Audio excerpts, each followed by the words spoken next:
Hello everyone, my name is Claire Young. I am a business student at George Brown College. The purpose of this video, filmed alongside my colleagues Shameen and Kyle, is to be an informative video about Apple Incorporated and their transformation from a domestic company to a powerful multinational enterprise within their industry. Shameen will begin with an introduction to Apple, talking about where they came from and what they do. Hi everyone, so the organization we examined is Apple, which is an American multinational technology company located in California. It was founded by Steve Jobs, Steve Wozniak, and Ronald Wynn in 1976. Apple produces products like most of us use, the Mac laptops, the iPhone, the iPad, the iWatch, which is their latest product. They opened its first retail store in 2001 and since then have been expanding worldwide. In 2015, Apple became the first US company to be worth over 700 billion US dollars, which is a lot, and it was a great achievement for Apple. Also, Apple profits are only under 25% of the total estimated wealth of the world's richest man, which is Bill Gates. Initially, when Apple started, Steve Jobs did not like the idea of having an HR manager or the department to manage the employees. But later, he realized that it is needed because the office would not be able to function without it. And if he was not in the office for a couple of days, nobody would really know what's going on in the office and nothing would work out. So he later decided to hire an HR manager and run a department. And as of September 2017, Apple has 123,000 full-time employees, and managing all of them is a very hard task for HR, but they do a very good job keeping the employees motivated by having an employee appreciation program. Also, they're currently working on improving their parental policies for their employees, education reimbursements for employees, and student loan refinancing. Now, to go into a little bit further detail on the very impressive number of countries of operation of Apple that Shameen mentioned, I will just go through some of the specific countries in which Apple operates.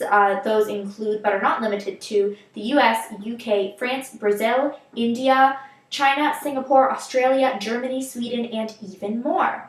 Now, it would be far too time-consuming to go through individually every single foreign subsidiary that Apple operates, but I will list off a few of the key countries of foreign operations that Apple has, and those include Foxconn production facilities both in China and in India, an Apple Maps development office located in Hyderabad, India, a retail holding center for all of Europe, as well as an international distribution center and international sales center in Ireland. The reason for that location choice is that Apple was able to obtain a very favorable tax rate in Ireland, and there is also the large number of retail stores in foreign countries that Apple operates. Apple has retail stores in the following countries, although the retail stores are not limited to those countries, and those are Belgium, France, Germany, Italy, the Netherlands, Spain, Switzerland, and the United Kingdom.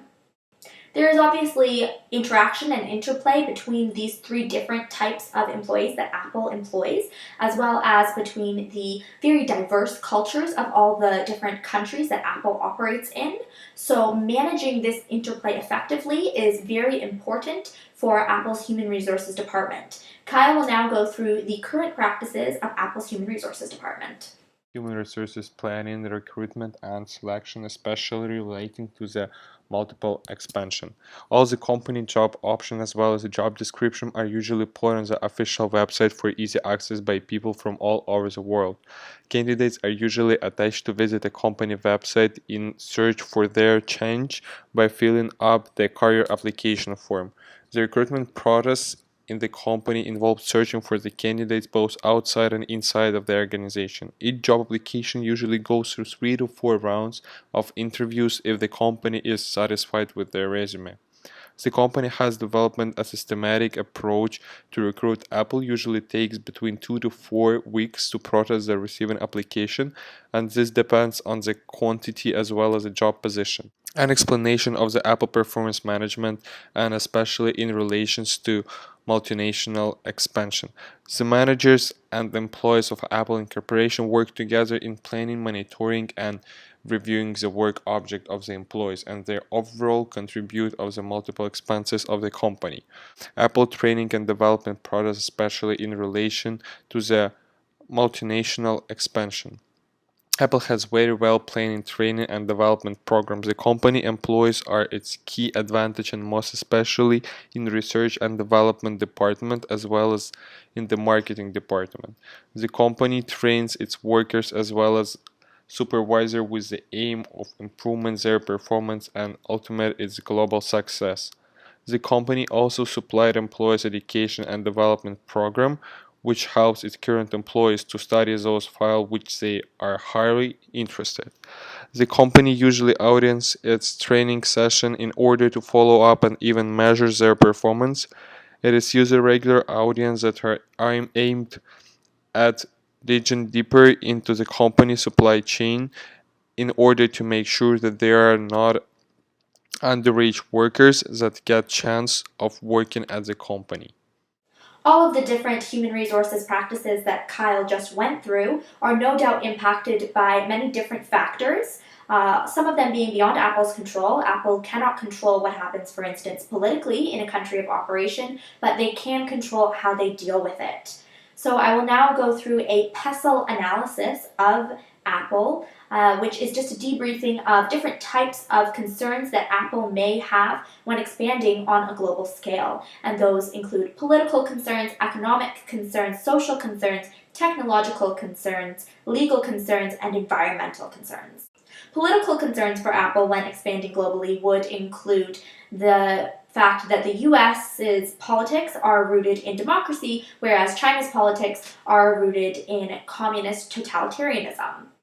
Another political concern for Apple would be the opportunity that expanding globally presents to them to improve free trade agreements.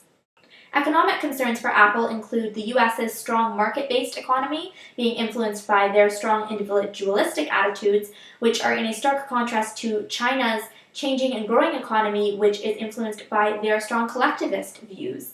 And they also need to be sure to keep up with the challenging and rapid economic growth of the developing countries in which they are often placing operations. Social concerns for Apple include something that I touched on earlier, the difference between the US parent country's individualistic culture and China's and India's collectivist cultures. And also there is a concern with differences in communication styles between parent country nationals and host country nationals in India. Employees at the Indian office tend to never say no to US employees when asked to complete a task. Rather, even if they feel that they will not be able to complete the task, they would rather just say yes, and later they will have an excuse for it. However, US employees just tend to be a little bit more straight up. If they feel that a task is unreasonable for them to complete, they will simply ask for more resources and speak their mind on the matter. The main technological concern for Apple's current expansion internationally is obviously the rapid expansion of the technology industry, the rapidly expanding popularity of cloud computing, and of the apps market. Along with the rapidly increasing rate of change for technology comes rapidly increasing legal concerns for Apple, specifically increasing concerns to do with privacy and telecommunications regulations.